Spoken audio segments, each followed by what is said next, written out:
14 años haciendo la diferencia. Buenas noches, así iniciamos esta emisión de T13 Noticias.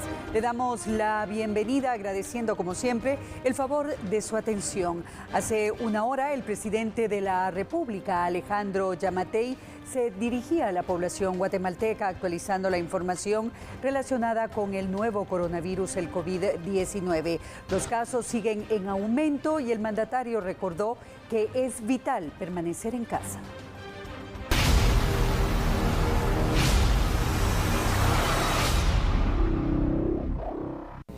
El día de hoy, 29 de abril, quiero reportarles que únicamente se han presentado 28 casos nuevos.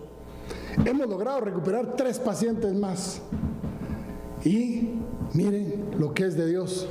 Hoy logramos sacar al primer paciente.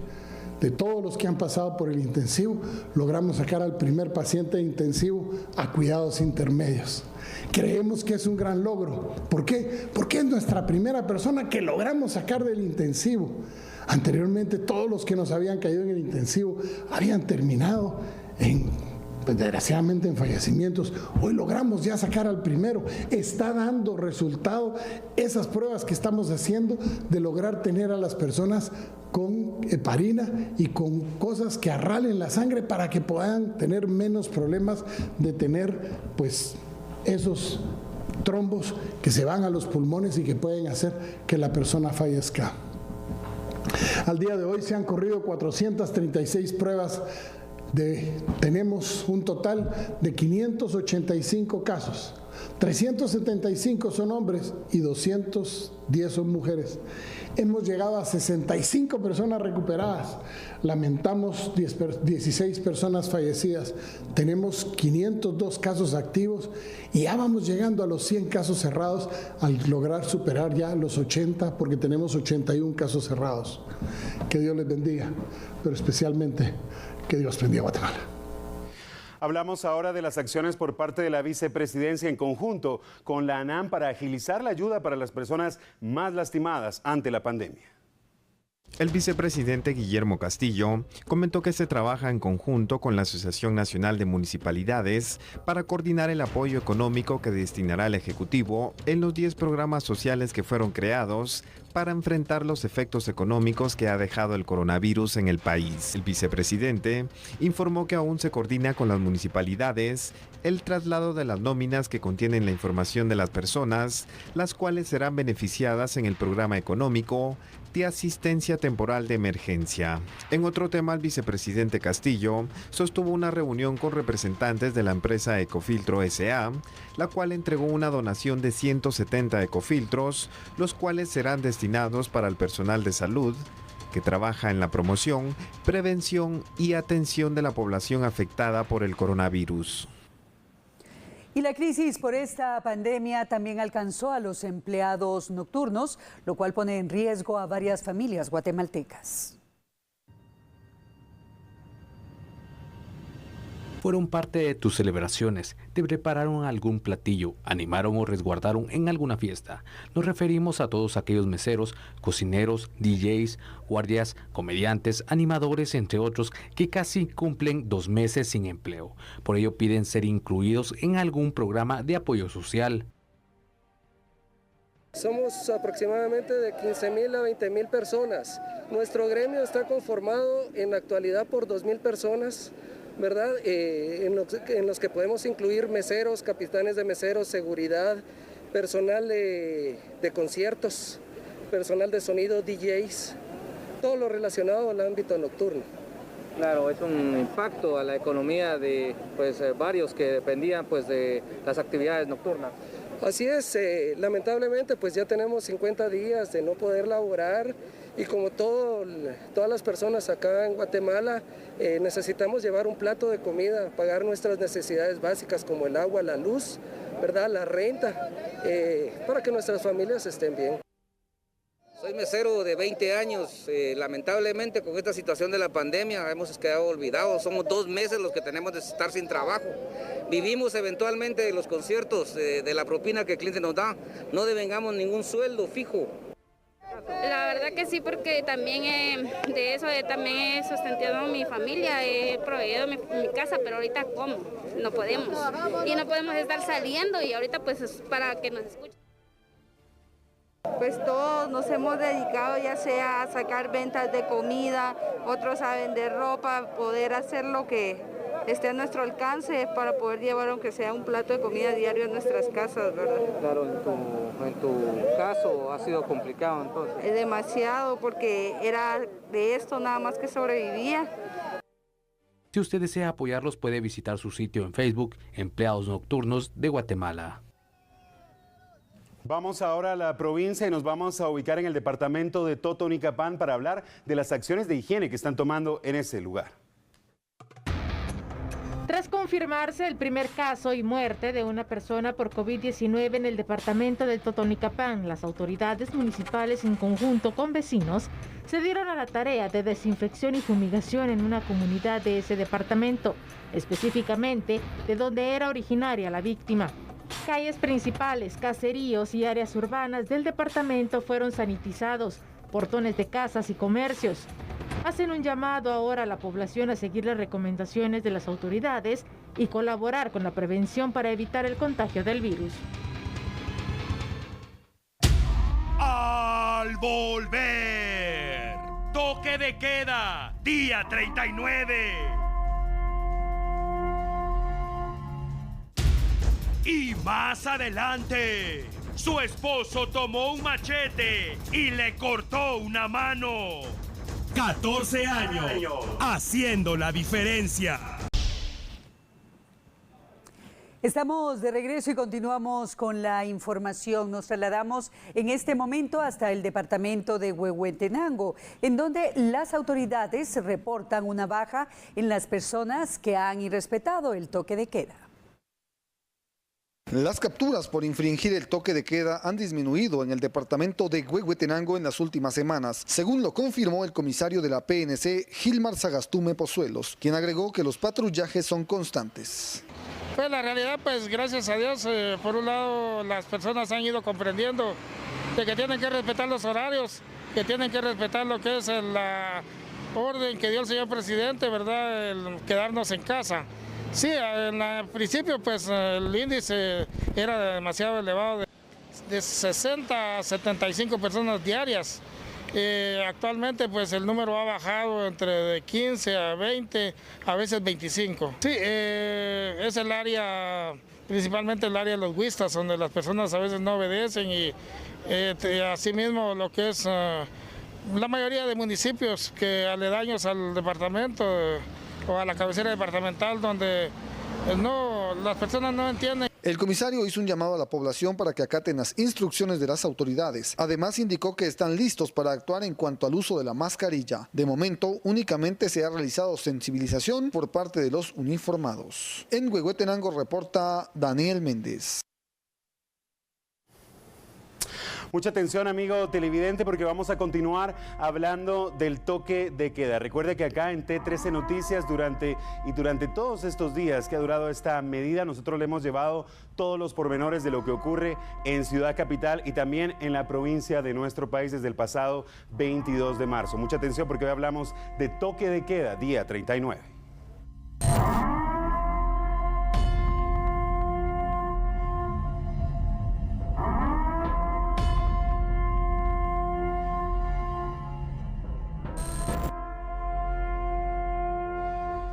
Llegamos al día 39 de la restricción.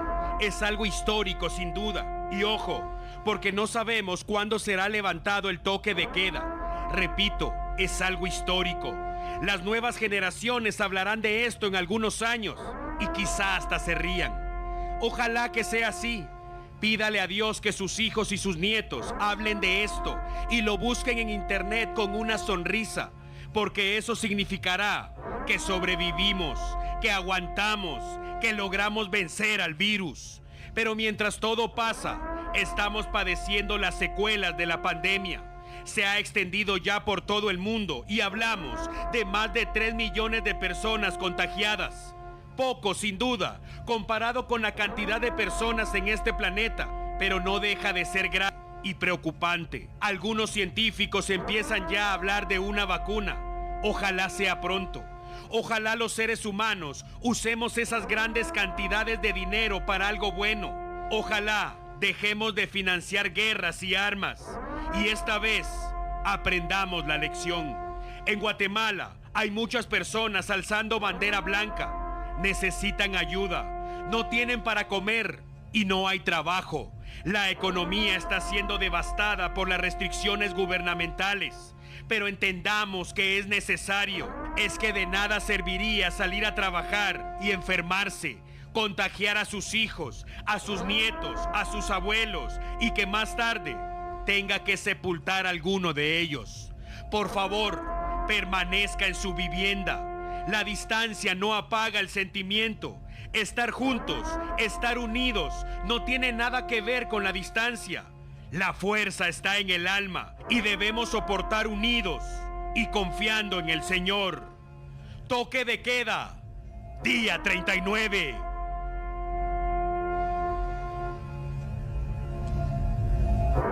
Mucha atención, amigo televidente, se reporta información de última hora. Vamos con actualización T13, tiene que ver con una emergencia cubierta durante el toque de queda. Lamentablemente tenemos que hablar de un ataque, esta vez con arma blanca, y nos ubicamos en jurisdicción de Misco. Este ataque ocurrió específicamente en la 9ª Avenida y 12 Calle, en la zona 1 del municipio en referencia. Los bomberos voluntarios llegaron rápidamente a este lugar después de reportes que había una persona herida con arma blanca. De hecho, lleva varios golpes en varias partes del cuerpo. Se habla preliminarmente de una riña entre hermanos. Incluso el progenitor de estos hermanos estaría también involucrado en esta riña. Como indicamos, afortunadamente los paramédicos del Casco Negro llegaron rápidamente al lugar para estabilizar a la persona que presentaba más golpes, más heridas, y lo trasladaron rápidamente al Hospital Roosevelt. Esa persona, la persona herida, fue identificada como Carlos Chávez. Es un adolescente de 15 años de edad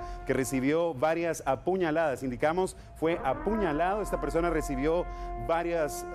Lo golpearon, de hecho, con arma blanca, y ocurrió, como indicamos, en la 12 Calle, 9ª Avenida, zona 1. Es información de última hora, actualización T3. Es una emergencia durante el toque de queda.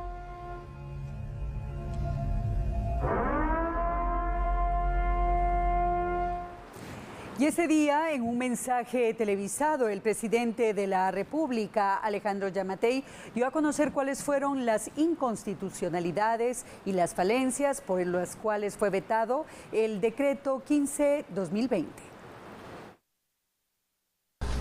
Quiero decirles en primera instancia que estoy a favor del espíritu del decreto 15/2020, del espíritu.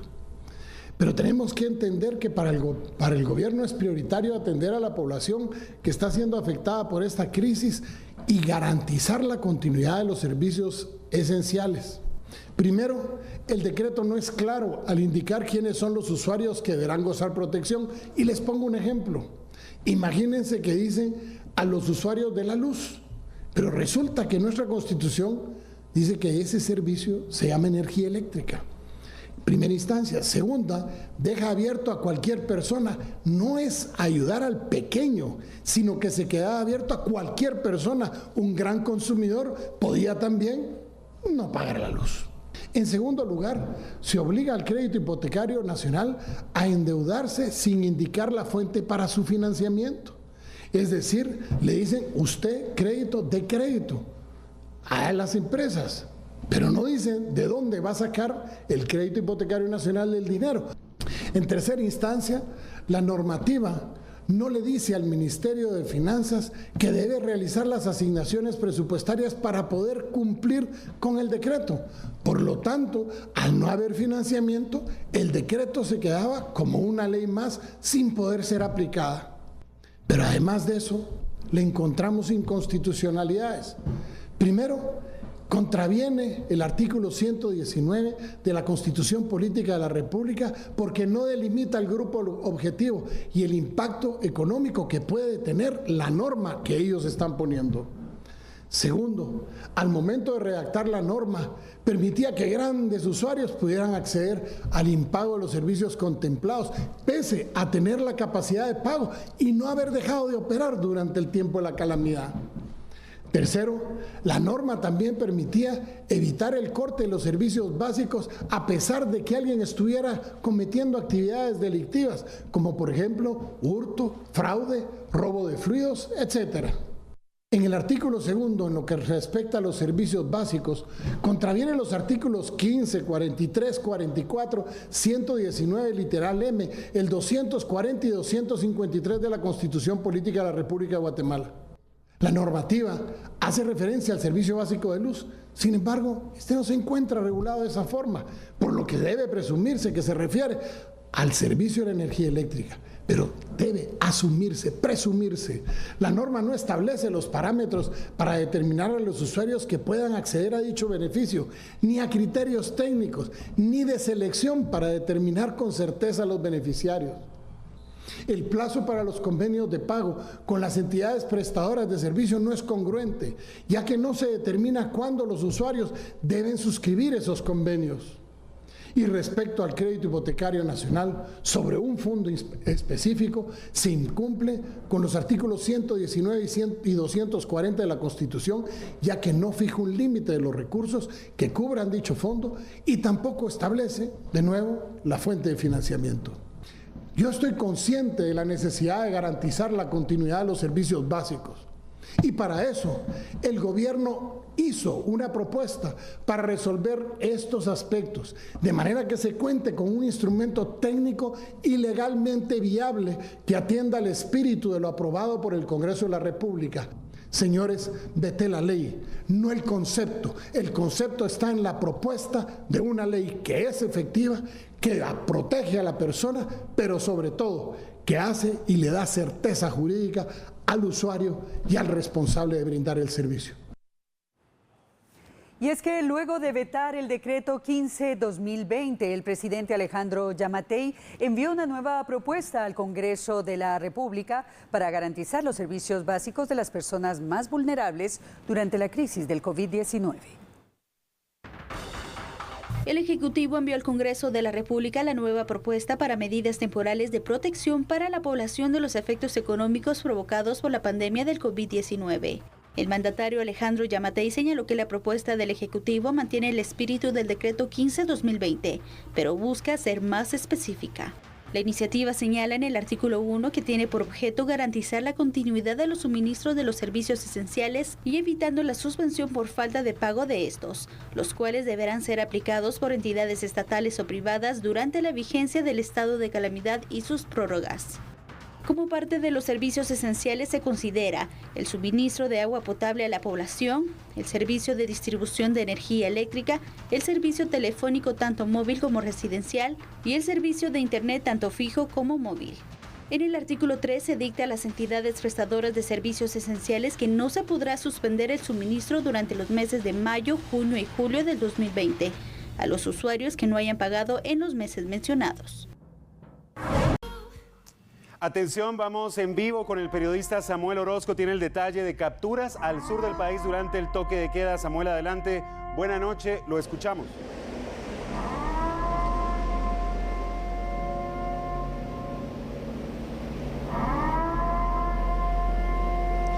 Hola Pablo y televidentes de T13 Noticias, buenas noches. En esta jornada vespertina y nocturna, nuestro recorrido con mi compañero Lauro Córdoba fue al sur del país. En este sector pues hubo movimiento policial por parte de la subestación del municipio de Palín, Escuintla. Sin embargo, vamos a iniciar hablando y observemos este video que producción va a poner.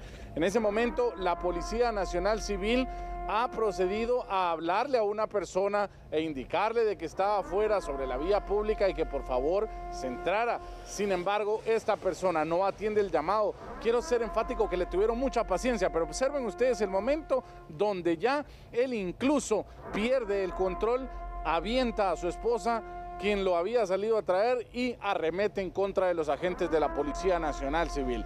¿Qué significa esto? Que ellos tienen que accionar y reaccionar ante las malas palabras cómo los estaba agrediendo verbalmente, pero también físicamente. Finalmente él es capturado. Él estaba muy cerca de la subestación de la PNC, porque nosotros le estábamos dando cobertura a las demás capturas que se estaban registrando. Ustedes han visto el video, cómo la policía pues ha tenido que reaccionar ante este caso y sí le tuvo paciencia. Pero hablamos de 8 capturas más, las cuales la policía ha registrado en este mismo sector.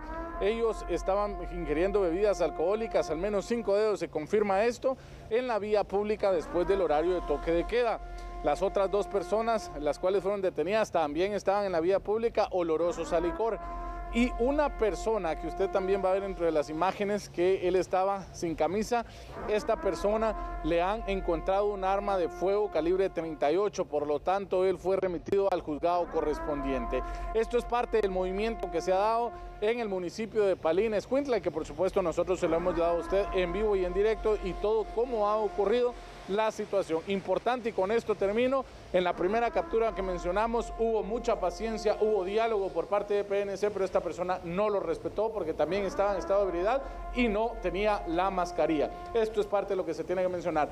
Yo regreso al estudio principal. Buenas noches. Son miles de personas capturadas. Lamentable el comportamiento de algunas personas, como podemos observar. Son 11,000 las personas que han sido capturadas desde el primer día de toque de queda hasta este momento. Samuel nos brindaba detalles acerca de las últimas capturas por parte de la Policía Nacional Civil, y ya lo indicábamos, después de que tantas personas sí están acatando esta orden, algunos malos guatemaltecos no lo hacen, y veíamos justamente el accionar de la Policía Nacional Civil. Actualización T13, amigo televidente. Y entre las personas afectadas por la crisis provocada por el nuevo coronavirus se encuentran los trabajadores de ferias patronales, quienes han indicado que esta crisis los ha dejado sin dinero. Son parte de la economía informal y ahora están sin trabajo. Obligados por la misma necesidad, han salido a las calles a solicitar ayuda, ya que deben alimentarse y alimentar a sus familiares. En representación de los cientos de comerciantes de ferias patronales y barrios, este grupo recorrió hoy las calles de la colonia Justo Rufino Barrios, en la zona 21 de la capital, a pedir víveres. Por medio de una bocina, explicaron que la crisis sanitaria les ha dejado sin trabajo y sin dinero. Los vecinos del sector fueron solidarios y contribuyeron con algunos alimentos, ropa y dinero. Lo recaudado será distribuido entre varias familias que dependen de los puestos de feria. Los encargados de la colecta aseguraron que son numerosas las personas dedicadas a este tipo de trabajo y necesitan apoyo material para subsistir en esta crisis. Pero no son los únicos. Otras familias guatemaltecas también enfrentan el mismo problema. No tienen trabajo y tampoco dinero. Son vecinos de la colonia El Rosario en la zona 18, quienes salieron a la calle para solicitar alimentos y medicinas, además de apoyo económico. Aseguraron que no solo deben mantener a sus familias, también deben pagar la renta de sus apartamentos, ya que de no hacerlo, pueden ser desalojadas en cualquier momento. De la misma forma, otras personas de diferentes zonas de la ciudad se ubicaron este miércoles frente a la Catedral Metropolitana en la Plaza de la Constitución, con banderas blancas en las manos. Solicitaron apoyo. Este caso en particular llamó la atención, pues hubo guatemaltecos quienes se acercaron y les llevaron comida, granos básicos y agua pura. Y es que la crisis sanitaria causada por el nuevo coronavirus ha afectado a numerosas familias en el país, pero estas historias son las más conmovedoras, ya que hablamos de personas que se quedaron sin trabajo y sin dinero y ahora se apegan a la solidaridad del resto de la población guatemalteca. En el mismo contexto nos vamos a ubicar ahora en un sector de San Juan, Zacatepeques, para hablar de varias familias que están siendo duramente afectadas ante esta crisis.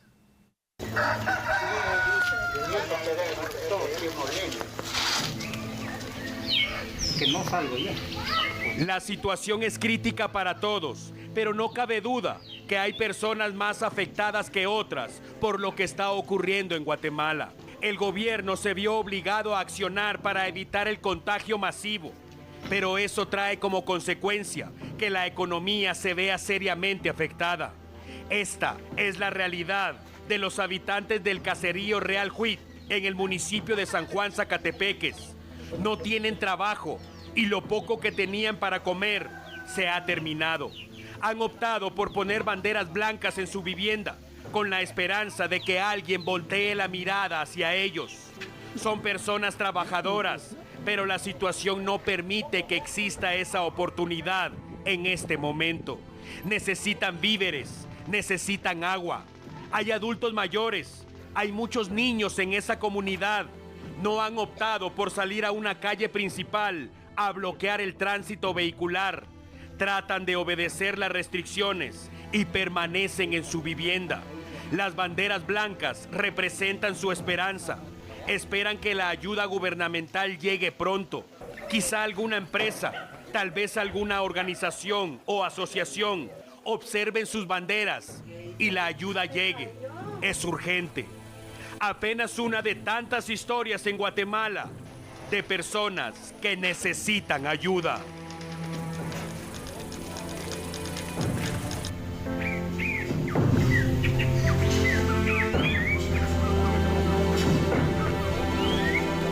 Mejor aquí.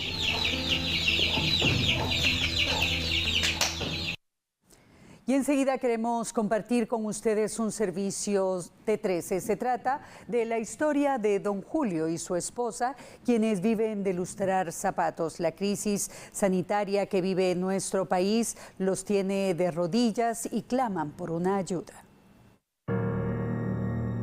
Me encuentro ubicado en el Parque de San Miguel Petapa. Vivimos en cuenta cerrado el público a consecuencia del COVID-19.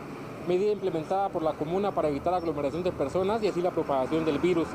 Justamente en este lugar se encuentra una estación de lustrado de zapatos de nombre El Bolero de Raquel.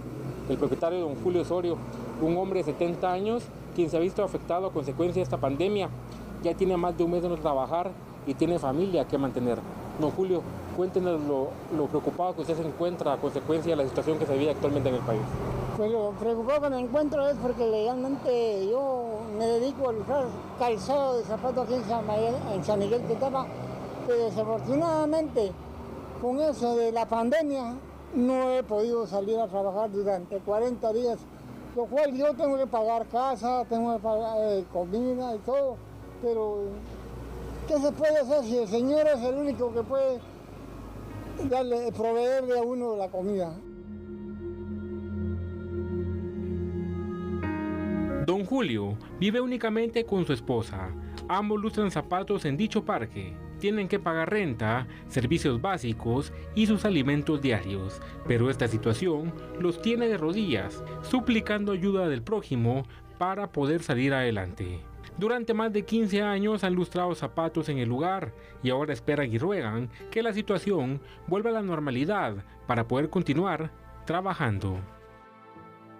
Me ha afectado esto porque fíjense que como no podemos trabajar, ahora nosotros estamos pidiendo esta ayuda para que nos ayuden, va, porque por la edad nosotros ya no nos dejan que trabajemos aquí por esa enfermedad que está sucediendo ahorita, va. Y yo lo que quiero es que, pues, si me hacen favor, pues que me sigan ayudando con víveres, con lo que puedan, con dinero, con lo que puedan, ¿no? Que me puedan ayudar, porque dice que tengo que pagar cuarto, pagamos luz y pagamos cuarto. Entonces lo que yo quiero es que necesiten que nos ayuden.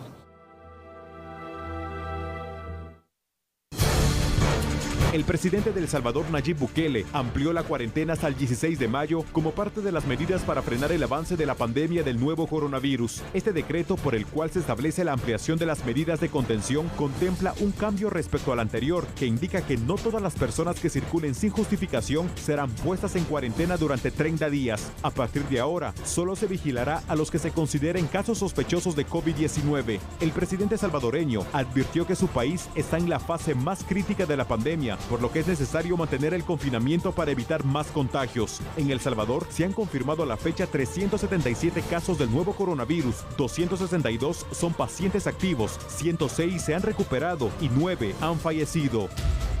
Un motín en una cárcel de Perú dejó 3 reos muertos. Todo ocurrió cuando los internos decidieron alzar la voz en exigencia de medicinas, luego del fallecimiento de otros 2 reclusos infectados con el nuevo coronavirus. Esta cárcel peruana alberga a narcotraficantes y a integrantes del crimen organizado. Con gritos de "derecho a la vida, queremos vivir pero fuera de estos muros", los privados de libertad exigieron al gobierno que se les garantice la protección ante la amenaza del COVID-19. Tras el motín, cientos de familiares rodearon la prisión ubicada al sur de Lima y también exigieron que los reos cuenten con las medicinas. Y es que la pandemia en el sistema carcelario de Perú ha golpeado con fuerza. Las 68 prisiones del país, donde existe un hacinamiento del 138%, están en alerta. La Organización Internacional del Trabajo anunció que al menos 305 millones de personas perderán sus empleos a tiempo completo como consecuencia de las medidas implementadas en la mayoría de los países para detener el avance del nuevo coronavirus. A nivel mundial, el primer mes de la crisis se habría cobrado un 60% de los ingresos de los trabajadores informales. Tales cifras se traducen en caídas del 81% en África y las Américas, del 21,6% en Asia y el Pacífico y del 70% en Europa y Asia Central. Según la OIT, 436 millones de empresas enfrentan altos riesgos de interrupciones graves durante la pandemia. El comercio mayorista y minorista verá afectadas a 232 millones de empresas, la industria manufacturera 111 millones, los servicios de alojamiento y de alimentación 51 millones. Estamos de regreso en T13 Noticias y continuamos ahora con otro tipo de información. Queremos recomendarle mucha prudencia durante este bloque noticioso, ya que estaremos presentando imágenes fuertes que podrían resultar perturbadoras, así es que por favor tómelo en cuenta. Y es que este día, en hechos aislados, 2 personas fueron encontradas muertas en el interior de la República.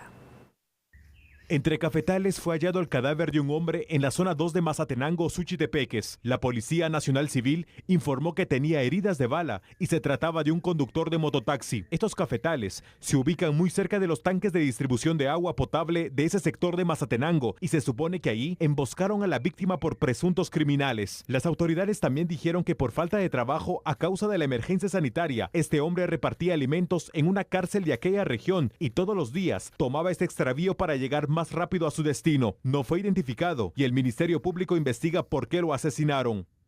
Al sur del departamento de Guatemala también se reportó la localización de un cadáver. Estaba envuelto en una sábana y abandonado en un terreno baldío de la zona 3 de Bárcena, Villanueva. Las autoridades no revelaron si se trataba de un hombre o una mujer, tampoco si tenía señales de violencia. Después del trabajo realizado por el personal del Ministerio Público, el cuerpo fue llevado en una autopatrulla hacia una morgue.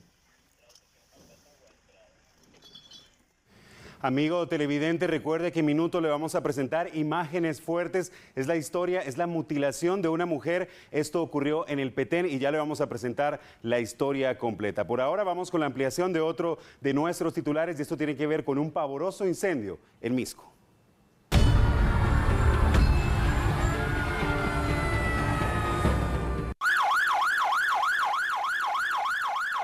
Columnas de humo se podían observar durante las primeras horas de la mañana en los sectores ubicados al Puente El Caminero en la zona 6 de Misco, escenario de este gigantesco incendio estructural. Era una recicladora que se redujo a escombros.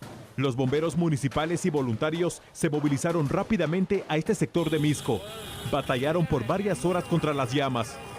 El incendio alcanzó una gran magnitud en poco tiempo, debido a que en esta recicladora se almacenaba plástico, partes de automóviles y combustible, así como otros materiales inflamables. Mientras los socorristas hacían su trabajo, la Policía Municipal de Tránsito cerró las vías para evitar congestionamiento vehicular y facilitar el ingreso de las pipas con agua. Algunos comercios ubicados en los alrededores de la recicladora se vieron amenazados por las llamas. La experiencia de los bomberos en atender este tipo de emergencias evitó a que el incendio se extendiera a esos lugares. 3 horas aproximadamente duró el trabajo de los apagafuegos. Se desconoce qué pudo originar el incendio y lo único cierto es que el dueño indicó que las pérdidas son millonarias. Y un aparatoso accidente de tránsito fue reportado en la Ruta Nacional 14. El saldo es trágico y le recordamos que las imágenes son fuertes. Un aparatoso accidente de tránsito fue reportado en la Ruta Nacional 14, kilómetro 66.5. Un vehículo tipo agrícola se empotró en la parte trasera de un camión. Las imágenes son fuertes e impactantes. La cabina del vehículo quedó destrozada y en su interior se ve una bolsa de aire bañada en sangre y que revela lo violento del impacto. El asfalto se ve mojado. Se desconoce qué pasó con el piloto, si perdió los frenos, se quedó dormido o simplemente el destino así lo decidió. Bomberos municipales departamentales llegaron a su auxilio, trabajaron en rescatarlo entre los hierros retorcidos, pero era tarde. Fue identificado por sus familiares como Wilmer Giovanni Apen, de 31 años, era originario de San Antonio, Aguascalientes, Zacatepeques.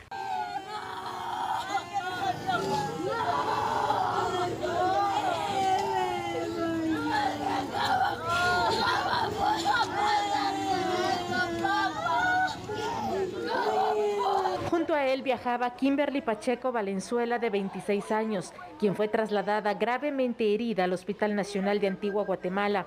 Aunque la víctima se estrelló en la parte trasera de un camión, el piloto del pesado vehículo, como está establecido en estos casos, de oficio fue detenido y llevado a los juzgados correspondientes para que resuelva su situación jurídica.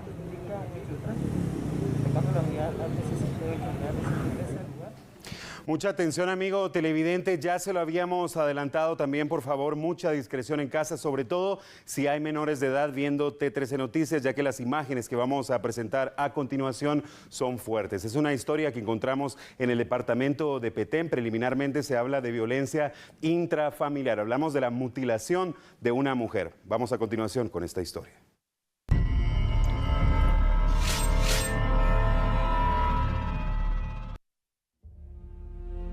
Es una escena macabra. Ocurrió en una vivienda ubicada en un caserío del municipio de San Luis Petén.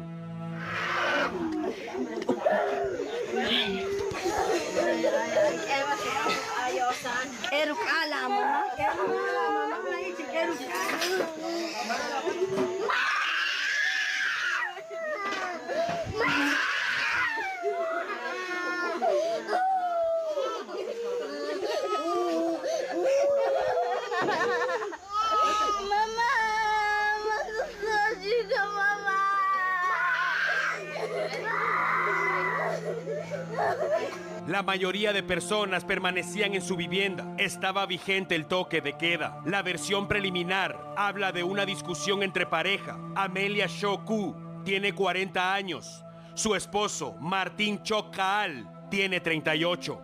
Las cosas se salieron de control y Martín tomó un machete. Es la herramienta que habitualmente le sirve para trabajar, pero esta vez la utilizó para atacar a la mujer que juró amar y cuidar para toda la vida. Le provocó heridas en varias partes del cuerpo, pero lo peor sin duda fue que le amputó la mano derecha. Elementos de la Policía Nacional Civil patrullaban la zona.